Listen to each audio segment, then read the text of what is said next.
Pemirsa, berita Banjarmasin kembali hadir menjumpai Anda bersama saya Zaldi Ariandi. Sejumlah berita aktual dan beberapa informasi menarik lainnya telah kami siapkan untuk Anda. Berikut berita utama hari ini.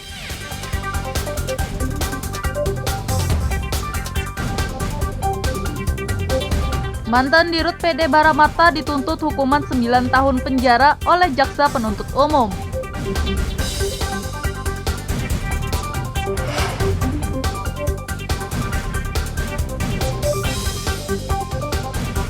Di tengah penerapan PPKM level 4, Universitas Lembung Mangkurat Banjarmasin menggelar pembelajaran tatap muka.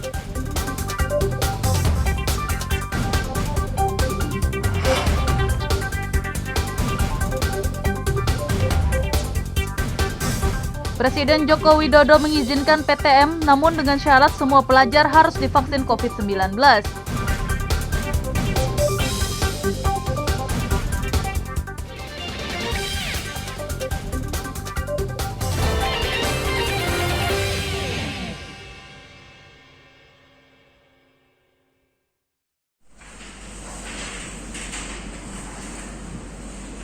Sidang kasus dugaan korupsi perusahaan daerah PD Baramarta Kabupaten Banjar digelar di Pengadilan Tipikor Kota Banjarmasin pada Senin sore.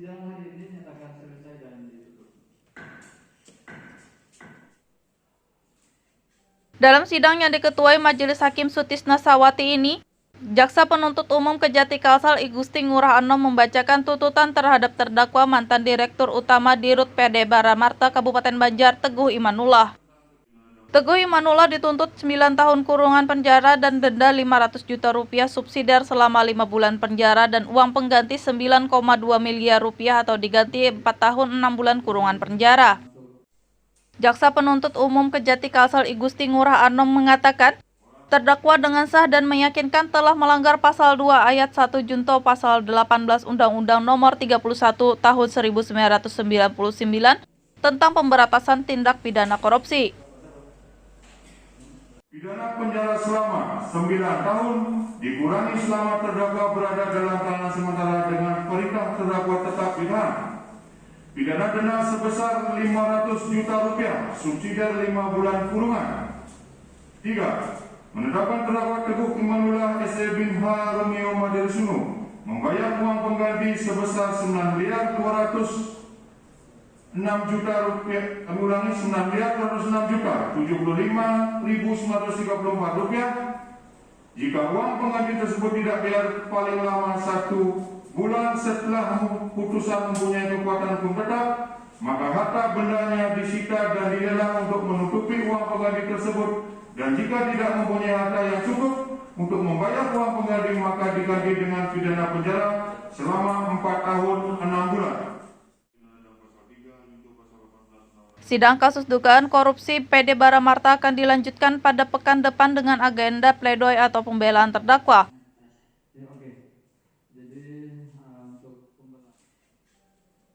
Dari Kota Banjarmasin, Muhammad Lutfi Darlan dan Fahrulani melaporkan.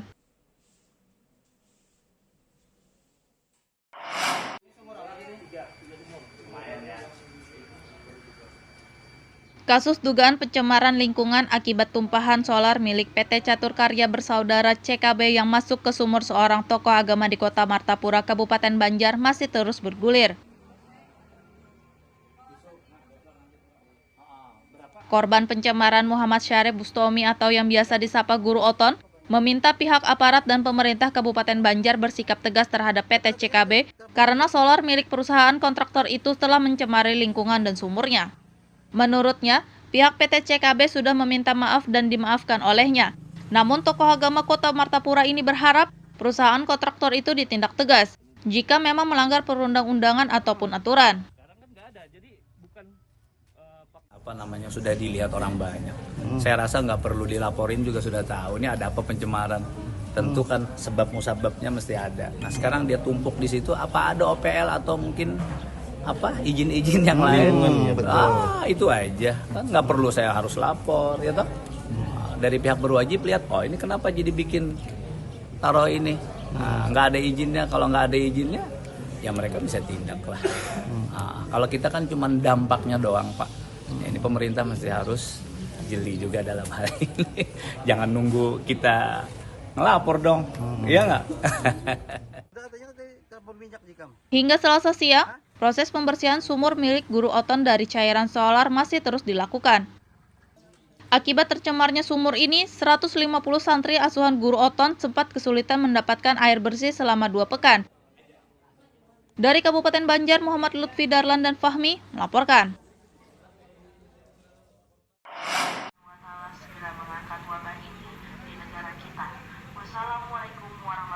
Pemberlakuan pembatasan kegiatan masyarakat PPKM level 4 dinilai berhasil menurunkan kasus COVID-19 di Kota Banjarmasin.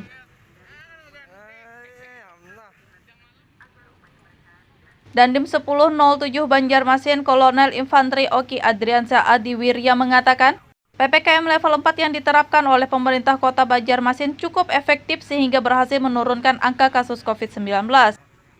Menurutnya, sejak PPKM level 4 jilid 1 hingga 4 diterapkan, data kasus COVID-19 di kota berjuluk 1000 sungai ini yang semula berada di level 4 kini turun ke level 3. Sampaikan juga kita tidak boleh euforia, tidak boleh akhirnya bergembira secara berlebihan. Dari hasil PPKM baik level 4 dari mulai kita sebutnya jilid 1, 2 sampai sekarang ini akhirnya diberlakukan jilid 4 ini, alhamdulillah dari data yang kita peroleh dari akumulasinya itu terjadi penurunan. Bisa disampaikan bahwa 3 indikator yang sebagai tolak ukur untuk penentuan level sendiri, kita sebetulnya untuk yang angka kasus harian sudah turun ke level 3. Bed occupancy rate-nya sendiri sudah turun di level 2. Kan tetapi memang kasus perawatan ini yang memang akhirnya masih mengganjal. Dengan seperti itu ya jangan membuat kita berputus asa. Ya, kita harus terus lebih semangat dan saya pengen juga ya seluruh warga masyarakat, saudara-saudara kita tetap patuhi protokol kesehatan. Insya Allah dengan seperti itu ya, usaha-usaha jeripaya yang kita laksanakan insya Allah terlihat. Meski kasus harian COVID-19 di Kota Banjarmasin menurun, masyarakat tetap diminta disiplin menerapkan protokol kesehatan. Dari Kota Banjarmasin, Muhammad Lutfi Darlan dan Hafiz Ar-Rahman melaporkan.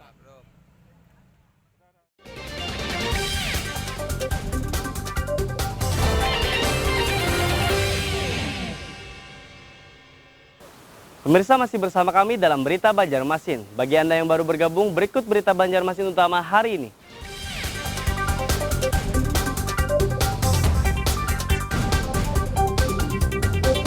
Mantan Dirut PD Baramarta dituntut hukuman 9 tahun penjara oleh Jaksa Penuntut Umum.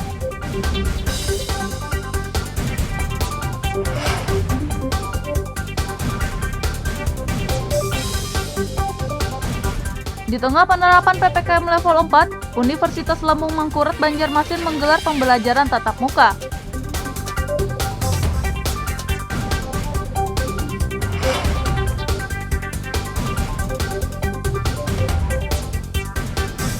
Presiden Joko Widodo mengizinkan PTM, namun dengan syarat semua pelajar harus divaksin COVID-19.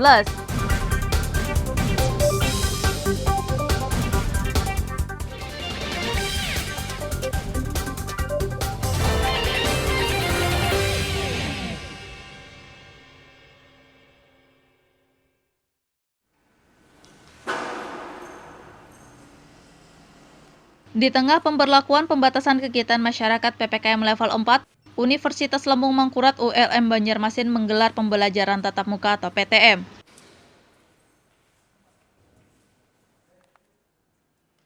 Wakil Rektor 1 Bidang Akademik ULM Banjarmasin Aminuddin Prahata Maputra mengatakan, PTM hanya digelar untuk beberapa prodi saja dan dengan penerapan protokol kesehatan atau prokes yang ketat. Selain itu, PTM juga hanya boleh diikuti oleh mahasiswa dan dosen yang telah disuntik vaksin COVID-19. Bagi program studi yang akan melaksanakan perkuliahan tatap muka, tentu juga harus difasilitasi dengan pertemuan hanya maksimal 50% dari total keseluruhan itu. Jadi mereka akan menjadwalkan secara bergilir. Supaya apa? Supaya nanti kan ada jarak, tidak terjadi kerumunan, artinya prokes itu bisa dilaksanakan. Nah, kemudian yang paling utama itu adalah kita mempersyaratkan mereka harus sudah divaksinasi. Nah, jadi oleh karena itulah kita di WLM-nya alhamdulillah sudah mungkin angka secara total ini 50%-an lah, terutama kepada prodi-prodi yang memang sangat mempersyaratkan pertemuan tatap muka itu supaya keterampilan, keahlian atau skill lab daripada mahasiswa itu memang harus diperoleh di semester ini. Jadi ketentuan yang menjadi acuan kami, sehingga tentu saja tidak bisa menyeluruh prodi-prodi yang perkuliahan biasa, tentu ini boleh dilaksanakan, tetapi harus. Aminuddin Prahatama Putra menambahkan, saat ini sudah ada beberapa prodi yang menggelar PTM di ULM, di antaranya Fakultas Kedokteran dan prodi lainnya. Dari Kota Banjarmasin, Muhammad Lutfi Darlan dan Hafiz Ar-Rahman melaporkan. Belum siap ya? Oke, siap. Presiden Joko Widodo mengizinkan pembelajaran tatap muka atau PTM, namun dengan syarat seluruh pelajar harus disuntik vaksin COVID-19.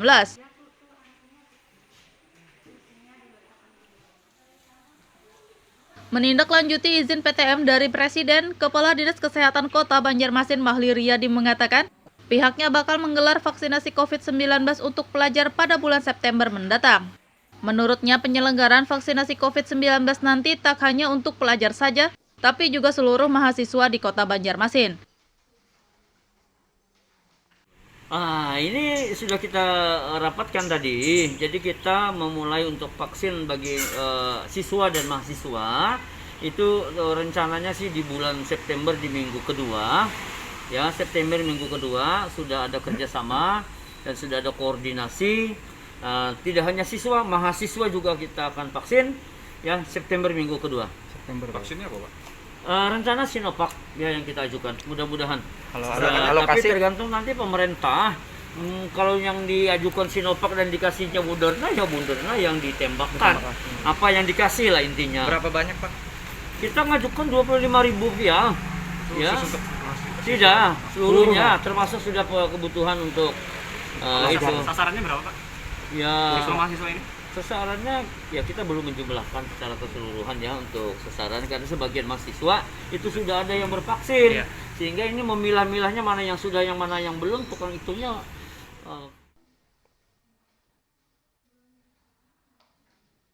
Untuk menyelenggarakan vaksinasi COVID-19 bagi pelajar dan mahasiswa, Dinas Kesehatan Kota Banjarmasin mengusulkan 25.000 vial vaksin Sinovac kepada pemerintah pusat.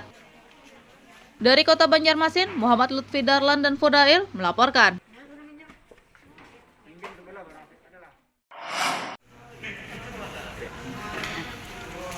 Sebagai persiapan pembelajaran tatap muka atau PTM, salah satu pelajar di Kota Banjarmasin mengikuti vaksinasi COVID-19.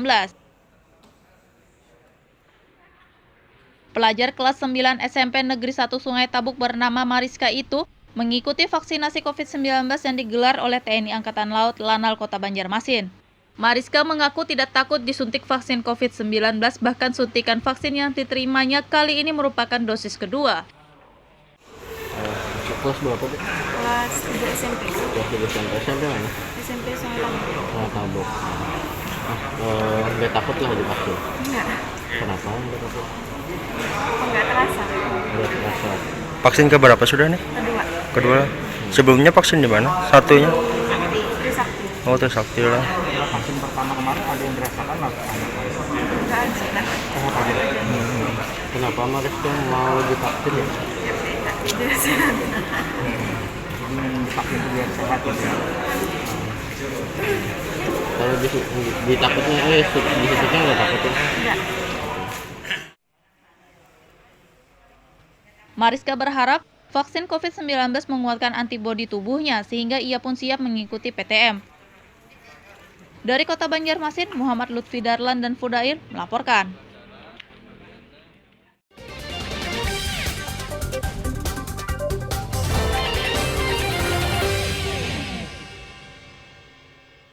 Pemirsa masih bersama kami dalam Berita Banjarmasin. Bagi Anda yang baru bergabung, berikut Berita Banjarmasin utama hari ini.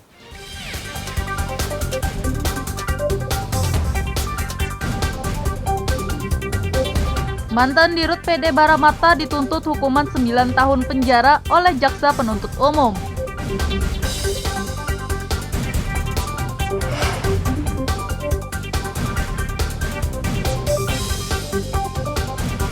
Di tengah penerapan PPKM level 4, Universitas Lembung Mangkurat Banjarmasin menggelar pembelajaran tatap muka.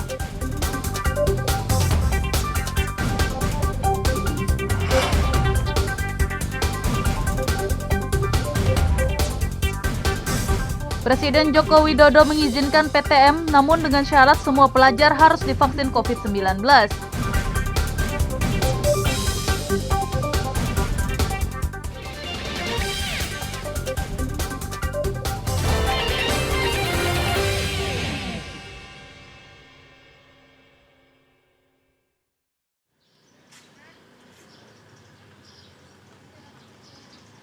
Tempat isolasi terpusat atau isoter yang disiapkan pemerintah Kota Banjarmasin di Balai Besar Pendidikan dan Pelatihan Kesejahteraan Sosial BBPPKS sudah siap digunakan.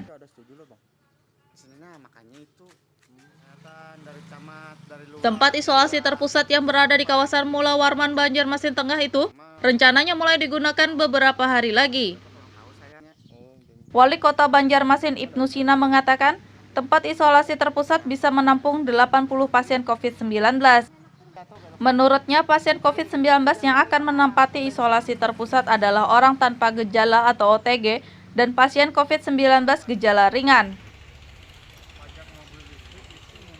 Itu menjadi isolasi terpusat, isoter, isolasi terpusat. Kapan Pak rencananya itu Pak? Sudah disiapkan. Jadi kalaupun dengan pekan ini sudah bisa ditempati. Itu bagian dari kesiapan kita untuk sesuai dengan arahan pemerintah. Itu kan walaupun misalnya PPKM tidak dilanjutkan atau dilanjutkan, apakah isoter itu juga akan tetap terjadi gitu Pak atau mau berhenti? Selama masih ada yang mau isolasi mandiri, kita siapkan. Ya. Karena itu akan mengurangi beban rumah sakit. Jadi kalau yang tidak bergejala sesak napas masih bisa ditangani secara mandiri, isolasi terpusat.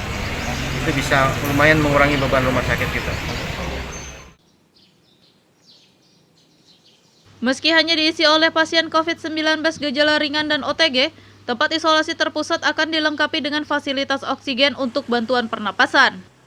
Selain itu juga akan disiagakan tenaga kesehatan untuk merawat para pasien COVID-19.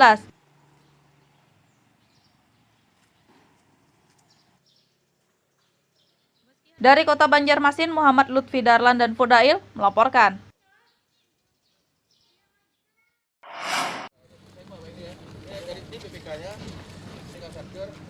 Pembangunan jembatan Alalak baru yang menghubungkan Provinsi Kalimantan Selatan dan Kalimantan Tengah kini hampir rampung.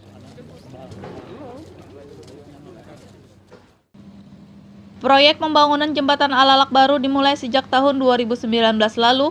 Pengerjaan jembatan yang berada di kawasan Kayu Tangi Ujung Banjarmasin Utara itu kini telah mencapai 97% atau tahap penyelesaian.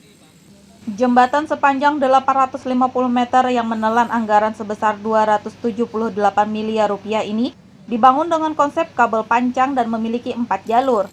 Konstruksi jembatan kabel pancang atau cable stay dipilih agar bentang jembatan yang panjang tetap kuat untuk bisa dilintasi kendaraan dengan berat maksimal 10 ton. Penjabat Gubernur Kalsel Safrizal mengatakan, uji coba kelayakan jembatan ini akan dilakukan pada akhir Agustus mendatang.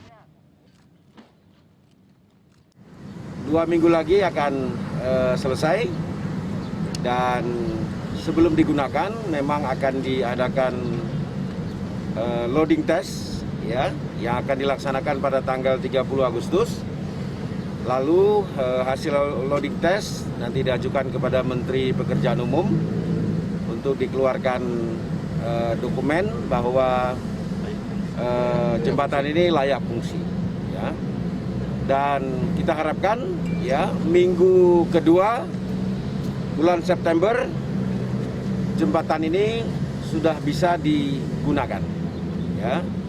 Tentu finishing dilakukan secara bertahap ya untuk menambah keindahan jembatan Alalak 1, saya ulangi, Alalak baru ini, yang nanti namanya akan kita rundingkan ya sebagai ikon baru Kalimantan Selatan yang menghubungkan antara Banjarmasin dan Barito. Diperkirakan jembatan Alalak baru sudah bisa difungsikan pada pertengahan bulan September mendatang. Dari Kota Banjarmasin, Muhammad Lutfi Darlan dan Aryadi Sukma melaporkan.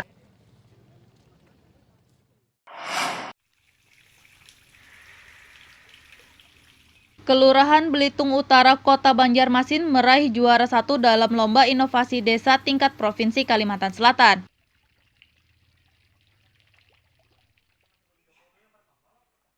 Lurah Belitung Utara Amrullah mengatakan, ada 3 inovasi utama yang membuat Kelurahan Belitung Utara menjuarai Lomba Inovasi Desa tingkat provinsi, yakni pembuatan taman ikan, program lekasi atau lelaki ASI, dan program Jumat Berbagi yang sudah dijalankan sejak Januari 2019 hingga sekarang. Jadi itu bisa memperindah gitu loh. Jadi bisa merubah dari selokan menjadi taman iwak. Nah, itu inovasi kami yang pertama. Kemudian inovasi yang kami kedua adalah program lekasi, yaitu lelaki ASI, di mana tujuannya adalah untuk mencegah stunting juga, kemudian juga meningkatkan peran serta suami dari sejak ibu itu hamil, membantu mendampingi meriksa ibu itu ke puskesmas untuk kesehatannya, kemudian membantu mendampingi sampai melahirkan dan untuk menyusui. Jadi di sini lebih menekankan peran serta suami untuk selalu mendampingi istri dari hamil sampai melahirkan, sampai memberikan ASI eksklusif. Nah, itu. Kemudian inovasi kami yang ketiga, yaitu sudah kami mulai dari tahun 2019 Januari sampai sekarang terus berjalan, itu inovasi Jumat Berbagi, di mana kami dalam tiap Jumat kami memberikan bantuan kepada warga kami paket sembako sebanyak 2 paket yang kami serahkan pagi Jumat biasanya. Alhamdulillah sampai sekarang itu bisa berjalan tanpa putus. Wali Kota Banjarmasin Ibnu Sina menyatakan, ia sangat mengapresiasi Kelurahan Belitung Utara yang berhasil meraih juara 1 Lomba Inovasi Desa tingkat Provinsi Kalsel. Kami ucapkan selamat sukses untuk Kelurahan Belitung Utara yang tahun ini mendapatkan predikat juara pertama Lomba Kelurahan Desa dan Kelurahan tingkat Provinsi Kalimantan Selatan. Ini setelah 5 tahun, Kota Banjarmasin kemudian baru bisa meraih kembali juara 1 untuk lomba kelurahan. Terakhir tahun 2016 juara penyanggai, dan setelah 5 tahun baru kemudian Kelurahan Belitung Utara, Kecamatan Banjarmasin Barat yang bisa meraih predikat ini. Selamat sukses. Tentu ini bukan prestasi 1-2 orang, tapi prestasi semuanya, karena semua pihak harus berkolaborasi. Inovasi-inovasi yang dilakukan itu sangat sangat bagus sekali, sehingga pemberdayaan masyarakat yang kelihatan bahwa keberadaan kelurahan ini betul-betul bisa melayani warga, kemudian melakukan pemberdayaan masyarakat, baik aspek kesehatan, lingkungan, kemudian juga pelayanan publik lainnya. Kelurahan Belitung Utara yang sebelumnya juga menjadi juara 1 di tingkat Kota Banjarmasin ini bakal menjadi peserta Lomba Inovasi Desa di tingkat regional 3 Pulau Kalimantan dan Sulawesi.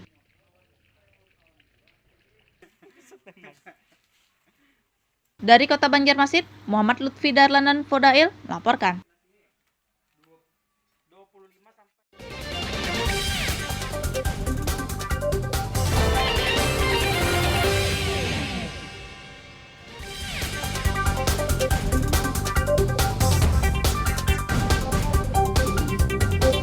Mantan Dirut PD Baramata dituntut hukuman 9 tahun penjara oleh Jaksa Penuntut Umum.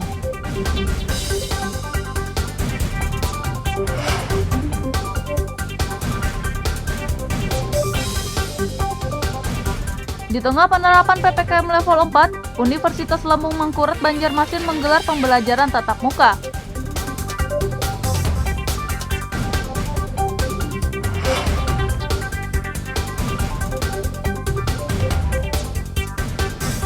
Presiden Joko Widodo mengizinkan PTM, namun dengan syarat semua pelajar harus divaksin COVID-19.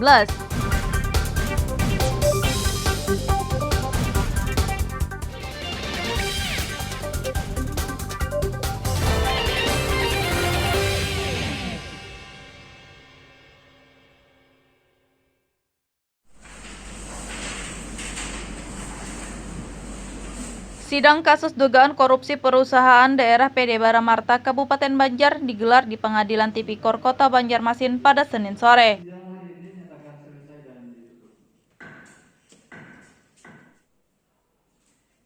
Dalam sidang yang diketuai Majelis Hakim Sutisna Sawati ini, Jaksa Penuntut Umum Kejati Kalsel I Gusti Ngurah Enom membacakan tuntutan terhadap terdakwa mantan Direktur Utama Dirut PD Baramarta Kabupaten Banjar Teguh Imanullah. Teguh Imanullah dituntut 9 tahun kurungan penjara dan denda 500 juta rupiah subsidiar selama 5 bulan penjara dan uang pengganti 9,2 miliar rupiah atau diganti 4 tahun 6 bulan kurungan penjara. Jaksa Penuntut Umum Kejati Kalsel I Gusti Ngurah Enom mengatakan, terdakwa dengan sah dan meyakinkan telah melanggar pasal 2 ayat 1 junto pasal 18 Undang-Undang Nomor 31 Tahun 1999 tentang pemberantasan tindak pidana korupsi. Pidana penjara selama 9 tahun dikurangi selama terdakwa berada dalam tahanan sementara dengan perintah terdakwa tetap ditahan. Pidana denda sebesar 500 juta rupiah subsidiar 5 bulan kurungan. 3. Menetapkan terdakwa Teguh Imanullah S.E. bin H. Romeo Madersunu membayar uang pengganti sebesar 9.206 juta rupiah, kami ulangi 9.206 juta 75.934 rupiah jika uang pengganti tersebut tidak bayar paling lama 1 bulan setelah putusan mempunyai kekuatan hukum tetap, maka harta bendanya disita dan dilelang untuk menutupi uang pengganti tersebut, dan jika tidak mempunyai harta yang cukup untuk membayar uang pengganti maka diganti dengan pidana penjara selama 4 tahun 6 bulan. Sidang kasus dugaan korupsi PD Baramarta akan dilanjutkan pada pekan depan dengan agenda pledoi atau pembelaan terdakwa.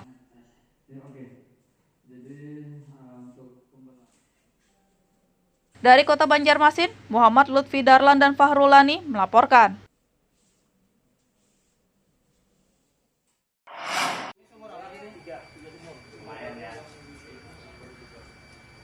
Kasus dugaan pencemaran lingkungan akibat tumpahan solar milik PT Catur Karya Bersaudara CKB yang masuk ke sumur seorang tokoh agama di Kota Martapura, Kabupaten Banjar masih terus bergulir.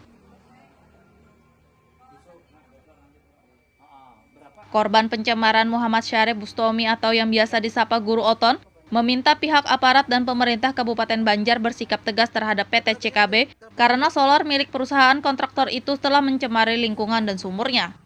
Menurutnya, pihak PT CKB sudah meminta maaf dan dimaafkan olehnya.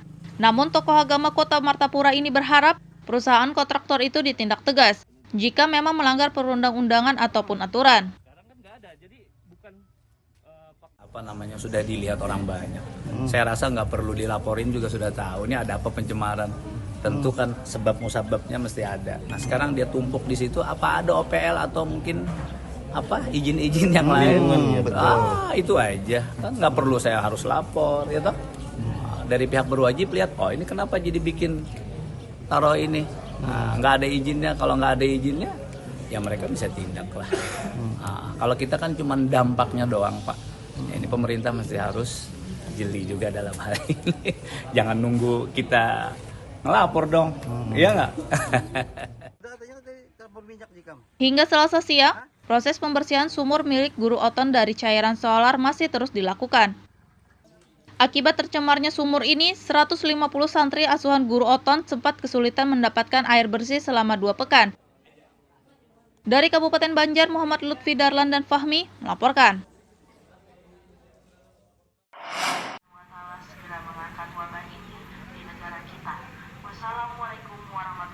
Pemberlakuan pembatasan kegiatan masyarakat PPKM level 4 dinilai berhasil menurunkan kasus COVID-19 di Kota Banjarmasin.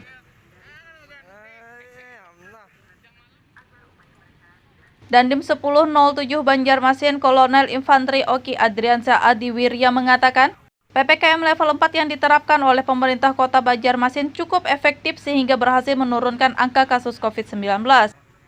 Menurutnya, sejak PPKM level 4 jilid 1 hingga 4 diterapkan, data kasus COVID-19 di kota berjuluk 1000 sungai ini yang semula berada di level 4 kini turun ke level 3. Saya sampaikan juga kita tidak boleh euforia, tidak boleh akhirnya bergembira secara berlebihan. Dari hasil PPKM baik level 4 dari mulai kita sebutnya jilid 1, 2 sampai sekarang ini akhirnya diberlakukan jilid 4 ini, alhamdulillah dari data yang kita peroleh dari akumulasinya itu terjadi penurunan. Bisa disampaikan bahwa 3 indikator yang sebagai tolak ukur untuk penentuan level sendiri, kita sebetulnya untuk yang angka kasus harian sudah turun ke level 3. Bed occupancy rate-nya sendiri sudah turun di level 2. Akan tetapi memang kasus perawatan ini yang memang akhirnya masih mengganjal.